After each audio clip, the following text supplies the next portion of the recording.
আর একটা দোয়া শেখায় দেই ইনশাআল্লাহ। এই দোয়া করলে রিজিক তো বাড়বেই ইনশাআল্লাহ। আপনার যত ঋণ আছে ইনশাআল্লাহ আল্লাহ পাক শোধ করে দিবে। বিশ্বাস করলেন না? এই দোয়া শিখাই দিচ্ছি, এজন্য আমাকে হাদিয়া দেওয়া দরকার। স্পেশালি আমাকে এখন হাদিয়া দেওয়া দরকার। এটা গুরুত্বপূর্ণ দোয়া শিখাই দিচ্ছি। আলী রাদিয়াল্লাহু আনহু বলেছেন, কোন ব্যক্তির যদি পাহাড়ের সমানও ঋণ থাকে, এই দোয়া যদি আমল করে আল্লাহ পাক ওই ঋণও শোধ করে দিবেন ইনশাআল্লাহ।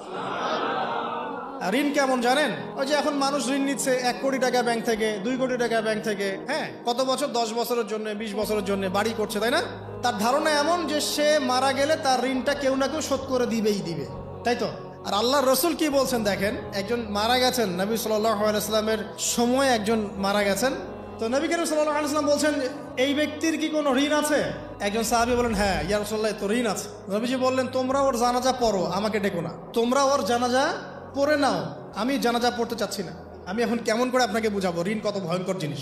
আপনি যে ব্যাংক থেকে 3-4 কোটি টাকার লোন নিয়ে রাখছেন, লাখ লাখ টাকা লোন নিয়ে বসে আছেন, দিব্যি সুখে বসে আছেন, এমন চিন্তায় যে আপনার মৌত হবে না।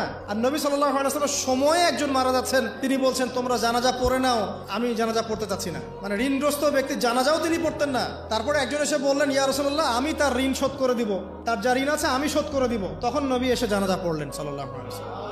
তো আপনার এই কোটি কোটি টাকা ঋণ শোধ করার লোক তো রেডি আছে নাকি? আছে না? সমস্যা নেই, আপনার জানাজা পড়া হবে, আপনার মিলাদও হবে, আপনার একটা বড়সড় দোয়াও হবে ইনশাআল্লাহ। কিন্তু আল্লাহ পাক বলেছেন, শহীদ, আল্লাহর পথে যুদ্ধ করে শহীদ হয়েছে, এই ব্যক্তির আত্মাও ঝুলে থাকে যতক্ষণ পর্যন্ত না তার ঋণটা শোধ করা হয়। এবার বলেন আমি কি বুঝাবো আপনাকে? আর কিছু বলতে হবে? তো এখন সেই দোয়া শিখাচ্ছি আপনাদেরকে, যে দোয়া শিখলে আপনারা ঋণ থেকে বাঁচবেন ইনশাআল্লাহ। কত দিবেন বলেন? আচ্ছা, হ্যাঁ, এই তো, শুকরিয়া। দোয়া করবেন যেন আল্লাহ পাকের দিনটাকে আল্লাহর জমিনে প্রতিষ্ঠা করতে পারি। আমার সাথে বলেন, দোয়াটা হচ্ছে, আল্লাহুম্মা ইকফিনি বিহালালিকা আন হারামিকা ওয়া আগনিনি বিফদলিকা আম্মান সিওয়াকা। এই দোয়াটা ছোট না?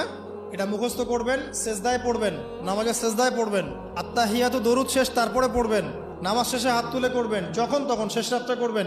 ইনশাআল্লাহ দেখবেন আপনার ঋণ বলতে কিছু থাকবে না ইনশাআল্লাহ। যদি থাকেও, বড় কোনো ঋণ থাকেও, আল্লাহ পাক অন্য